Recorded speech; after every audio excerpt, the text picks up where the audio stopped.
আজি দ্বিতীয় দিনা আমি এতিয়া আহি পেলাই পাইছিলোঁ মস্তিঘাট ছায়েন্স মিউজিয়াম ভিতৰলৈ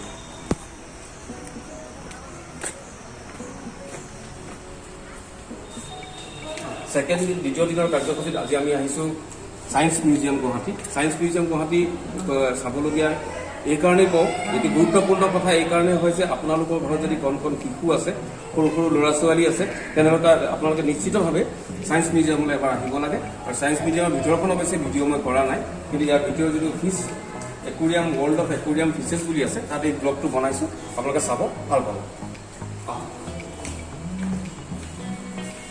বিভিন্ন প্ৰজাতিৰ মাছখিনি সংৰক্ষিত কৰা হৈছে। লোকেল মাছৰ লগতে আপুনি বাহিৰৰ যিখিনি মাছ পোৱা যায় সেই মাছখিনিক সংৰক্ষণ কৰা হৈছে আৰু সকলোৰে বাবে চাবৰ বাবে ইয়াত একুৰিয়ামত বন্দী কৰি ৰখা হৈছে। আপোনালোকে প্ৰত্যেকটো মাছৰ নামৰ সৈতে ইয়াৰ গোটেই চাইণ্টিফিক নেমৰ সৈতে গোটেইখিনি ডিছপ্লে কৰা হৈছে। Discuss fish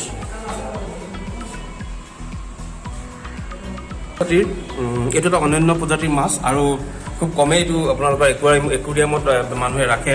tiger shark fish বুলি কোৱা হয়। দেখিবলৈ অকণ ভয়ানক যদিও দেখাত মুখখন ভয় লগা যেন লাগিব পাৰে আপোনাৰ দেখিবলৈ, খাওঁ খাওঁ কৰি থাকে, কিন্তু দেখিবলৈ আৰু এইটো খুব এক মানে আপোনাৰ ৰেয়াৰ স্পেচিছ বুলি ক'ব লাগিব, যিটো সহজে কোনো নাৰাখে।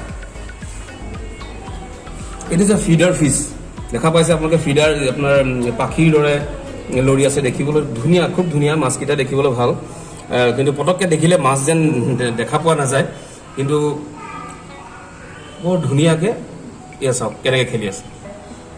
এইটো হৈছে অস্কাৰ ফিছ, ইয়াৰ নামটো হৈছে অস্কাৰ ফিছ, কিন্তু অস্কাৰ এৱাৰ্ড জৰুৰ পোৱা নাই, কিন্তু দেখিবলৈ ধুনীয়া কাৰণে চাগে অস্কাৰ নাম দি থৈছে। বিভিন্ন ধৰণৰ দাগি দেখা পাব, এটা বগা কালাৰত আছে আৰু এছ কালাৰত এটা প্ৰজাতি আছে, দুটা প্ৰজাতি একেলগে ৰখা হৈছে। এইটো আৰু আন এটা ফিছ হৈছে, দেখাত ভয়ানক যেন নিশ্চয় লাগিছে আপোনালোকৰ, আৰু ইও এক শ্বাৰ্ক প্ৰজাতিতে পৰে।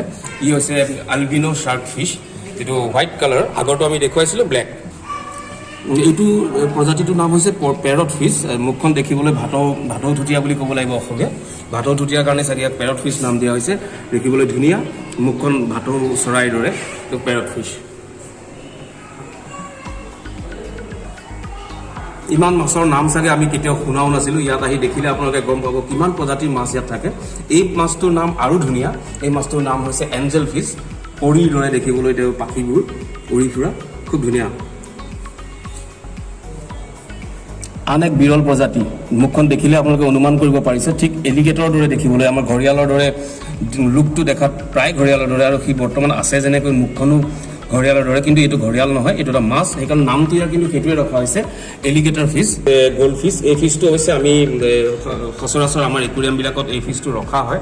কিছু ডাঙৰ হৈছে ইয়াত জেগা পোৱাৰ কাৰণে, খাদ্যৰ কাৰণে হয়তো চাইজটো কিছু ডাঙৰ, কিন্তু এইটো আমি ব্যৱহাৰ কৰোঁ আমাৰ